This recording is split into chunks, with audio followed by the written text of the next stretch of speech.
Hello friends, कैसे हैं आप सब। लास्ट क्लास में हम लोगों ने वैल्यूएशन ऑफ गुडविल देखा था। आज हम लोग वैल्यूएशन ऑफ शेयर्स देखेंगे।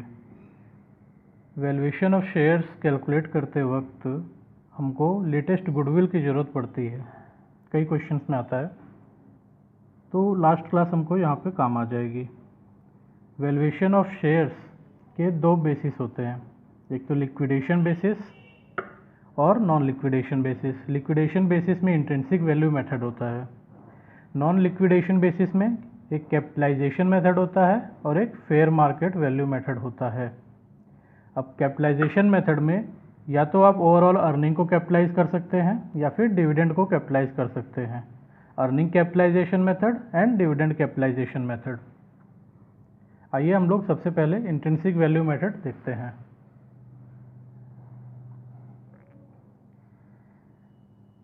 इंट्रिंसिक वैल्यू मेथड में हमको सबसे पहले तो इक्विटी शेयर होल्डर्स के लिए कितनी एसेट्स अवेलेबल हैं उसको कैलकुलेट करना होता है। वो हम कैसे करेंगे? सबसे पहले नेट एसेट्स कैलकुलेट कर लेंगे। Sundry assets minus sundry liabilities net assets आ जाएगा। इसमें से प्रेफरेंस शेयर कैपिटल को हमको हटाना है, प्रेफरेंस प्रपोज डिविडेंड को हमको हटाना है। जब इनको रिड्यूस कर देंगे तो net assets available for equity share holders हमको मिल जाएगा। अगर कोई हमारी जो है शेयर कैपिटल पूरी नहीं आई है, अनपेड है, तो उसका हम जो है नोशनल कॉल्स यहाँ पर दे देंगे। अगर कोई जो है पेंडिंग अमाउंट है तो उसके लिए नोशनल कॉल्स ऐड कर देंगे, तो हमारी total assets available for equity share holders आ जाएगी। इसके बाद में हमको इक्विटी शेयर कैपिटल भी आफ्टर कॉल्स ही लेनी है। जो भी कॉल्स हमारी पेंडिंग होगी वो भी जो है इक्विटी शेयर कैपिटल में जोड़ करके equity share capital after calls लेनी है। अब total assets available for equity share holders हमको मिल गया और इक्विटी शेयर कैपिटल हमको मिल गया। अब टोटल एसेट्स को हम इक्विटी शेयर कैपिटल से डिवाइड कर देंगे तो हमको इंट्रिंसिक वैल्यू पर rupee of equity share capital मिलेगी। पर रुपी ऑफ, यहाँ पे ये ध्यान देने वाली चीज़ है, इंट्रिंसिक वैल्यू पर rupee of equity share capital हमको मिल जाएगी।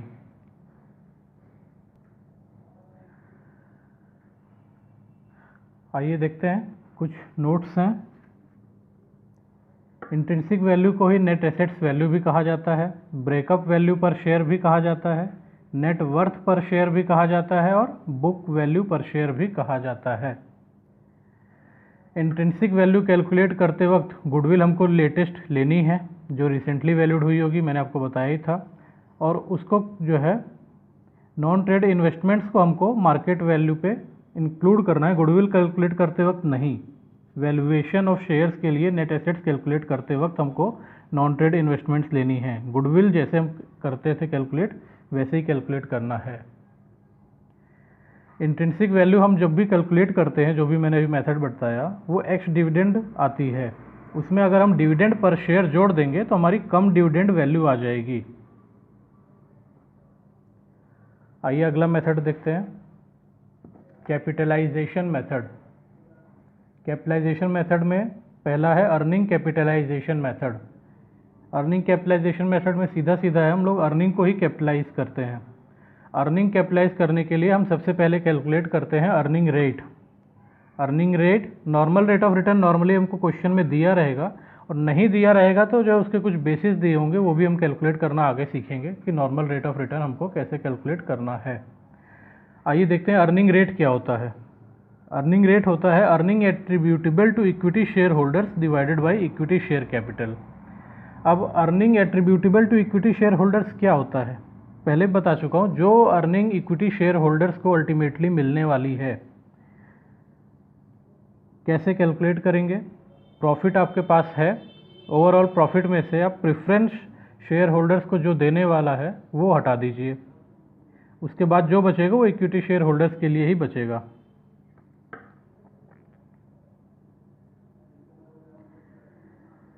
इक्विटी शेयर कैपिटल आपको मालूम ही है। अब अर्निंग रेट आप कैलकुलेट कर लेंगे, earning attributable to equity share holders divided by equity share capital. Value अगर शेयर्स की निकालनी है तो earning rate divided by normal rate of return into paid up share capital. 10 रुपये होगी 10 रुपये, 100 रुपये होगी 100 रुपये, जो भी होगी। तो हमारा अर्निंग कैपिटलाइजेशन मेथड से शेयर्स की वैल्यू इस तरह से कैलकुलेट हो जाएगी।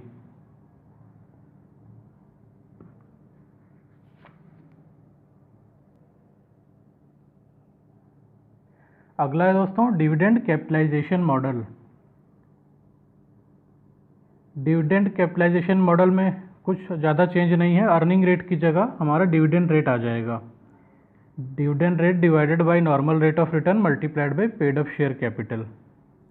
डिविडेंड रेट हो सकता है कि जो है कुछ पुराने साल के डिविडेंड आपको दिए हों उनका एवरेज आप ले सकते हो, या फिर लास्ट ईयर का होगा तो उसके बेसिस पर भी डिविडेंड रेट कैलकुलेट हो सकता है।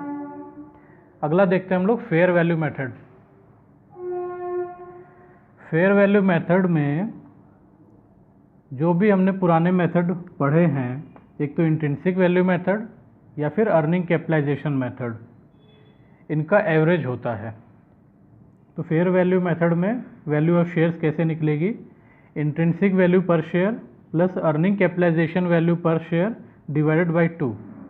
अगर अर्निंग कैपिटलाइजेशन वैल्यू नहीं दी होगी तो हो सकता है कि आपको डिविडेंड कैपिटलाइजेशन वैल्यू दी हो, या आपको कैलकुलेट करना होगा, जो भी जैसा भी क्वेश्चन में होगा। तो intrinsic value plus dividend capitalisation value आ जाएगी डिवाइड बाई 2। तो ये फेयर वैल्यू मेथड से वैल्यू ऑफ शेयर्स आ जाएगी। बहुत ही इंपॉर्टेंट टर्म है, क्वेश्चन में आ सकता है। नॉर्मल रेट ऑफ रिटर्न कैसे कैलकुलेट किया जाए? कई बार क्वेश्चंस में क्या होता है, normal rate of return industry का दिया होता है, कंपनी का नहीं दिया होता है, और कुछ बेसिस दिए होते हैं जैसे कि डिविडेंड कवरेज रेशियो वगैरह इस तरीके से, और आपको रिस्क इंडेक्स दिया होता है, रिस्क प्रीमियम कितने % है, उसके बेसिस पर नॉर्मल रेट ऑफ रिटर्न आपको कैलकुलेट करना होता है। जितना भी जो है आपका रिस्क ज़्यादा होगा जहाँ पर भी, उतने का प्रीमियम आपको जो है इंडस्ट्री के रेट में ऐड कर देना है। इस तरीके से आपका नॉर्मल रेट ऑफ रिटर्न आ जाएगा। नॉर्मल रेट ऑफ रिटर्न पहली चीज़ तो आप जो CAPM मेथड अगर आपको मिल रहा है तो CAPM मेथड से कैलकुलेट कर लेंगे। CAPM मेथड सिंपल है, आपको मालूम भी होगा, RF plus RM minus RF multiplied by beta. RF क्या होता है? रिस्क फ्री रेट होता है, plus RM return from market जो भी आपका हो रहा होगा, माइनस RF ये वही रिस्क फ्री रेट है, मल्टीप्लाइड बाई बीटा, ये आपको दिया होगा। कई बार जो है आपको रिटर्न फ्रॉम मार्केट नहीं दिया होता है तो उसकी जगह रिस्क प्रीमियम दिया होता है। तो ये जो पूरा का पूरा टर्म है RM माइनस RF, इसको हम रिस्क प्रीमियम भी बोलते हैं। तो अगर रिस्क प्रीमियम दिया होगा तो RM माइनस RF नहीं करना है आपको, डायरेक्ट रिस्क प्रीमियम लेकर के multiplied by beta plus risk free return कर देना है। अल्टरनेट मेथड क्या होता है, जो अभी हम बात कर रहे थे, इंडस्ट्री का नॉर्मल रेट ऑफ रिटर्न आपको दिया होगा, अब उसमें से रिस्क फैक्टर्स जो होंगे प्लस या माइनस कर देंगे तो कंपनी का नॉर्मल रेट ऑफ रिटर्न आ जाएगा। अच्छा, अब रिस्क फैक्टर्स कौन कौन से होंगे और उनका ट्रीटमेंट कैसे करेंगे, आइए हम लोग देखते हैं। पहला रिस्क फैक्टर है डिविडेंड ट्रैक रिकॉर्ड, कंपनी का और इंडस्ट्री का। आप देख लेंगे कि जो है किसका ट्रैक रिकॉर्ड अच्छा है, किसमें ज़्यादा रिस्क है, उसके बेसिस पर जो है हम रिस्क फैक्टर ऐड या लेस करेंगे। दूसरा रिस्क फैक्टर है डेब्ट इक्विटी रेशियो। डेब्ट इक्विटी रेशियो या कैपिटल गियरिंग रेशियो, जो भी क्वेश्चन में दिया होगा वो आप कैलकुलेट कर लेंगे। अगर जो है रेशियो ज़्यादा है तो आपका रिस्क भी ज़्यादा होगा। अगर रिस्क ज़्यादा होगा, सपोज करिए आपका जो है रिस्क जो है ज़्यादा आ रहा है, तो जितने भी % आपको प्रीमियम ऐड करने के लिए क्वेश्चन में दिया होगा, नहीं दिया है तो आप एज्यूम कर सकते हो 0.5% या 1%, उतना ही जो है आप नॉर्मल रेट ऑफ इंडस्ट्री में ऐड कर दोगे। डेब्ट इक्विटी रेशियो क्या होता है? Long term debt divided by equity share holders fund plus preference share capital, डेब्ट equity ratio. Capital gearing ratio में long term debt plus preference share capital होता है divide by equity share holders fund. डेब्ट equity ratio Indian view से calculate होता है, इसमें हम प्रेफरेंस शेयर कैपिटल को एज ए कैपिटल ट्रीट करते हैं, और फॉरेन व्यू में प्रेफरेंस शेयर कैपिटल को एज ए डेट ट्रीट किया जाता है।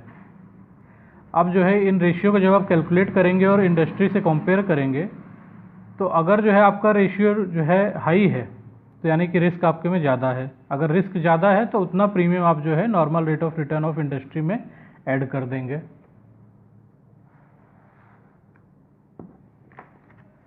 रिस्क फैक्टर 3 देखते हैं हम लोग, एसेट बैकिंग रेशियो। ये क्या होता है? इंट्रिंसिक वैल्यू पर share divided bye paid up value पर शेयर। हमने इंट्रिंसिक वैल्यू कैसे कैलकुलेट करना था देखा।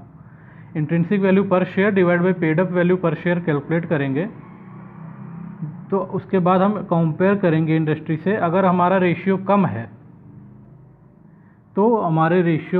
तो रिस्क हमारा ज़्यादा होगा। हाई रेशियो लो रिस्क होता है, लो रेशियो हाई रिस्क, हमारा रिस्क ज़्यादा होगा। जहाँ जहाँ हमारा रिस्क ज़्यादा होगा वहाँ पे हमको रिस्क प्रीमियम ऐड करना है। अगला है रिस्क फैक्टर 4,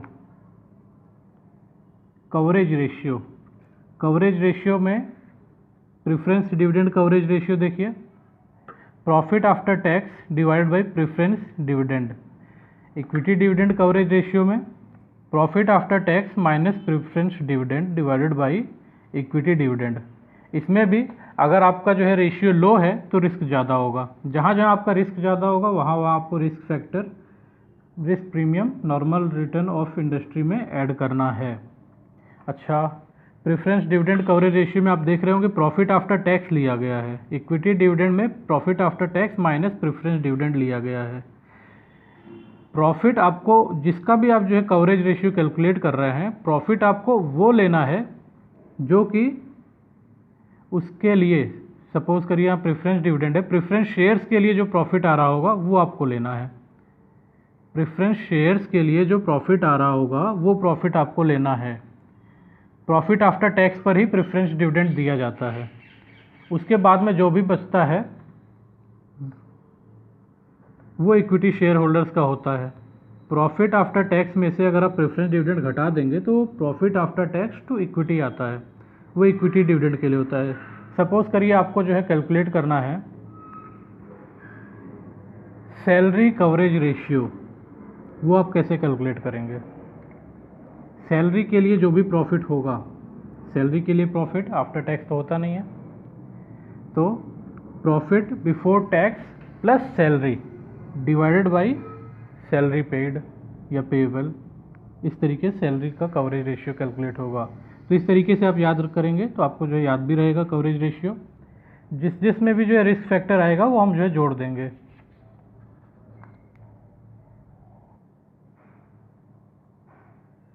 फ्रेंड्स, हम लोगों ने इलस्ट्रेशन नंबर 22 देखा था लास्ट क्लास में। इसमें हम लोगों ने गुडविल कैलकुलेट करना सीखा था।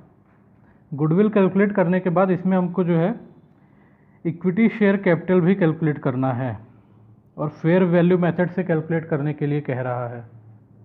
फेयर वैल्यू मेथड से, फेयर वैल्यू मेथड से अभी हम लोगों ने देखा था कैसे कैलकुलेट करेंगे। इंट्रिंसिक वैल्यू पर share plus equity capitalisation value पर शेयर डिवाइडेड बाय 2, ये होता है फेयर वैल्यू का मेथड, है ना। अब इसमें जो है हम लोगों ने गुडविल कैलकुलेट ही कर ली है। आइए देखते हैं हम। सबसे पहले हमको इंट्रिंसिक वैल्यू पर शेयर कैलकुलेट करना है, उसके बाद अर्निंग कैपिटलाइजेशन वैल्यू कैलकुलेट करना है। आइए देखते हैं कैसे कैलकुलेट करेंगे।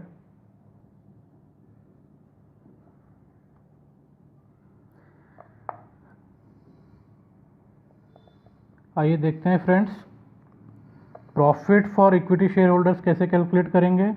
एवरेज प्रॉफिट बिफोर टैक्स हमको क्वेश्चन में दिया हुआ है, उसमें से इनकम फ्रॉम इन्वेस्टमेंट्स हम हटा देंगे एज्यूमिंग नॉन ट्रेड है, फिर उसमें से इनकम टैक्स हम लेस कर देंगे तो हमारा एक्चुअल प्रॉफिट आ जाएगा।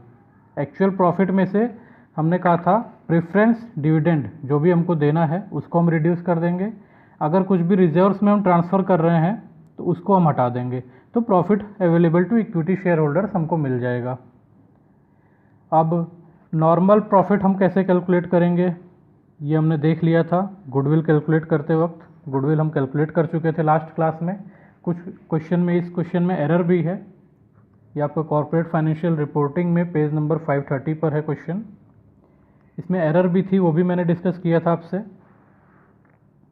आगे देखते हैं इक्विटी शेयर होल्डर्स के लिए नेट एसेट्स कैलकुलेट कैसे करेंगे। कैपिटल एम्प्लॉयड हमने कैलकुलेट कर रखी थी लास्ट क्लास में। कैपिटल एम्प्लॉयड में जो हमने लेटेस्ट गुडविल कैलकुलेट करी है उसको हम ऐड कर देंगे, प्लस हमारी जो इन्वेस्टमेंट्स हैं, क्योंकि गुडविल कैलकुलेट करते वक्त हम उसको नॉन ट्रेड होती है तो हटा देते हैं, इसलिए उसको यहाँ पे जो है शेयर्स के वैल्यू करते वक्त नेट एसेट्स में जोड़ देंगे नॉन ट्रेड इन्वेस्टमेंट्स को भी। अब इसमें से प्रेफरेंस शेयर कैपिटल अगर हम हटा देते हैं तो ये हमारे को assets available for equity share holders आ जाएगा। Assets available for equity share holders को divide by number of share से कर देंगे तो हमको वैल्यू पर शेयर मिल जाएगा। ये इंट्रिंसिक वैल्यू पर शेयर हमको मिल गया। अब हमको यील्ड मेथड से जो है वैल्यू पर शेयर चाहिए। यील्ड मेथड से वैल्यू पर शेयर कैसे कैलकुलेट करेंगे? Earning attributable to equity share holders divide by equity share capital, तो हमको रेट मिल जाएगा। वो कैसे होगा? Earning attributable to equity share holders, ये हमने अभी कैलकुलेट किया था 383,125 divide by equity share capital, तो अर्निंग रेट हमको मिल जाएगा। अर्निंग रेट को divide by normal rate of return से करेंगे multiplied by paid up share capital, तो हमको वैल्यू पर share based on yield method भी मिल जाएगा। अब फेयर वैल्यू मेथड से वैल्यू कैसे कैलकुलेट होगी शेयर्स की? Intrinsic value plus yield value divide by 2,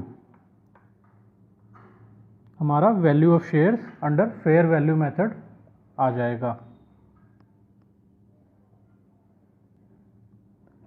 आइए फ्रेंड्स, एक क्वेश्चन हम लोग देखते हैं नॉर्मल रेट ऑफ रिटर्न जिसमें कैलकुलेट करने के लिए हो। बाकी चीज़ें तो आप लोग कर लोगे, नॉर्मल रेट ऑफ रिटर्न कैसे कैलकुलेट करेंगे उसको हम लोग देख लेते हैं। क्वेश्चन में दिया हुआ है कि इक्विटी डिविडेंड 15% पे कर रही है, yield on share 60% of distributed profit and 10% on undistributed profit से डेब्ट इक्विटी रेशियो एटलीस्ट 2 होना चाहिए, profit after tax covers fixed interest and fixed dividend at least 4 times. ये नॉर्म्स अगर फुलफिल होते हैं और उसकी बेसिस पर इंडस्ट्री का रेट आपको दिया हुआ है, हम कैसे कैलकुलेट करेंगे? इंडस्ट्री के रेट में इनमें से देखेंगे किस में जो है रिस्क हमारा ज़्यादा आ रहा है, और रिस्क प्रीमियम ये देखिए दिया हुआ है 1%, तो जिसमें भी रिस्क ज़्यादा आ रहा होगा उसका 1% प्रीमियम हम इंडस्ट्री के रेट में ऐड कर देंगे। आइए देखते हैं। Interest and fixed dividend coverage ratio पहले देखते हैं। PAT plus debenture interest divide by debenture interest plus preference dividend, ये 3.8 आ रहा है, और क्वेश्चन में कह रहा था कि एटलीस्ट 4 होना चाहिए था, तो ये 4 से कम आ रहा है। अगला देखते हैं डेब्ट इक्विटी रेशियो। डेब्ट इक्विटी रेशियो कैलकुलेट कर लिया इन्होंने 0.179, क्वेश्चन में कह रहा है एटलीस्ट 2 होना चाहिए था। अब यहाँ पर 2 है, हमारा आ रहा है 0.179, इसमें देखते हैं रिस्क फैक्टर कितना होगा। कवरेज रेशियो में अगर आपका जो है रेशियो कम आ रहा है तो रिस्क ज़्यादा होता है, तो इसका 1% प्रीमियम आप ऐड कर देंगे। डेब्ट इक्विटी रेशियो में अगर आपका रेशियो कम आ रहा है तो आपका रिस्क कम होता है, अगर रिस्क आपका कम होगा तो उस रिस्क प्रीमियम हम ऐड नहीं करेंगे। आइए देखते हैं normal rate of return. Normal rate of return industry का 15% दिया हुआ है। Risk premium for low interest and fixed dividend coverage ratio, क्योंकि जो है वो कम आ रहा था, हमारा रिस्क ज़्यादा हो रहा है, इसलिए 1% का प्रीमियम हमने ऐड कर दिया। डेब्ट इक्विटी रेशियो में प्रीमियम हमारा ऐड नहीं करेंगे, हमारा normal rate of return company का 16% आ गया। इस तरीके से आप लोग जो है normal rate of return calculate कर सकते हैं। आइए फ्रेंड्स, एक क्वेश्चन और देख लेते हैं। Illustration number 20, page number 524 corporate financial reporting में। इसमें इंट्रिंसिक वैल्यू बेसिस पर जो है आपको वैल्यू ऑफ शेयर्स कैलकुलेट करना है। आप सबसे पहले नेट एसेट्स कैलकुलेट कर लेंगे, उसके बाद में उसमें से प्रेफरेंस शेयर कैपिटल दी नहीं है, तो जो भी आपकी एसेट्स हैं वो जो है आपकी इक्विटी शेयर होल्डर्स के लिए ही आ जाएंगी। उसको divide by equity share capital after calls से डिवाइड कर देंगे। अच्छा, जो नेट एसेट्स आप कैलकुलेट कर लेंगे उसमें नोशनल कॉल्स ऐड करेंगे। नोशनल कॉल्स ऐड करने के बाद में जो भी आपकी जो है इक्विटी शेयर कैपिटल है उसमें भी वो कॉल्स ऐड कर देंगे, तो आपकी total full value of equity share capital मिल जाएगी, और वहाँ पे assets available to equity share holders मिल जाएगा। Assets available to equity share holder divided by total share capital, तो आपका इंट्रिंसिक वैल्यू पर शेयर मिल जाएगा।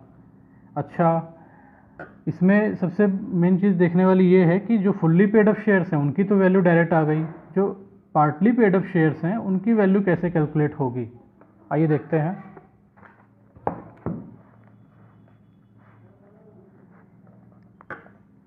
देखिए,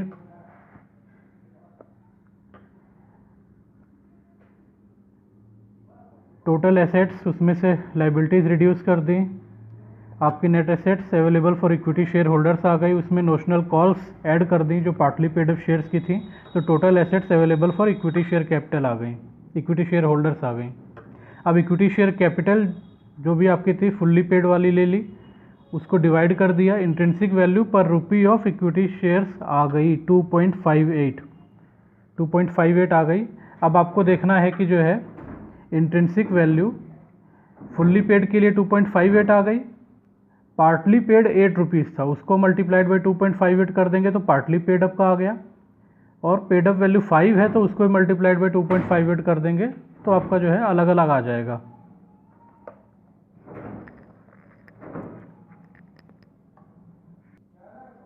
अब यही चीज़ जो है डिविडेंड कैपिटलाइजेशन मॉडल से हम लोग देखते हैं। Dividend rate divide by NRR into paid up share capital होता है। अब आपने जो भी कैलकुलेट किया वो जो है 10 रुपीज़ के लिए आ गया, पार्टली पेड अप के लिए प्रोपोर्शनेट आप ले लेंगे, आपका आ जाएगा, इसके लिए 5 के लिए आ जाएगा।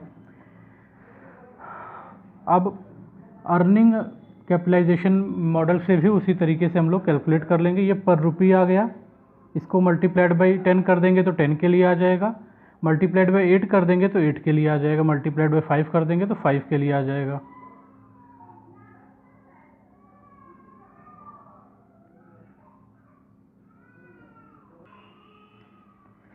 फ्रेंड्स, इसी तरीके से और भी क्वेश्चन होंगे, आप एक बार ट्राई कीजिएगा, आराम से हो जाएंगे। अगर नहीं हो रहे हैं, कोई प्रॉब्लम आ रही है तो आप मेरे से पूछ सकते हैं। रिजल्ट्स का आप लोग वेट कर रहे होंगे, सभी लोग कर रहे हैं। इस बार से सीएमए ने जो है, इंस्टीट्यूट ऑफ कॉस्ट अकाउंटेंट्स ने अपना पैटर्न चेंज किया है। सिलेबस 2016 में पिछले 2 अटेम्प्ट से काफ़ी इजी पेपर दिए जा रहे थे, जैसे ही जो है सिलेबस 2012 बंद हुआ, पेपर का पैटर्न इन्होंने काफ़ी टिपिकल कर दिया है। मैं आगे जो है एग्जामिनेशन पेपर्स जो भी थे उनका एनालिसिस भी एक जो है आप लोग को दूंगा, तो अपनी प्रिपरेशन टाइट रखिए, क्योंकि इंस्टीट्यूट मुझे नहीं लगता है कि बहुत ज़्यादा ढिलाई आगे बरतने वाला है। देखते हैं आगे क्या होता है। चलिए दोस्तों, थैंक्स।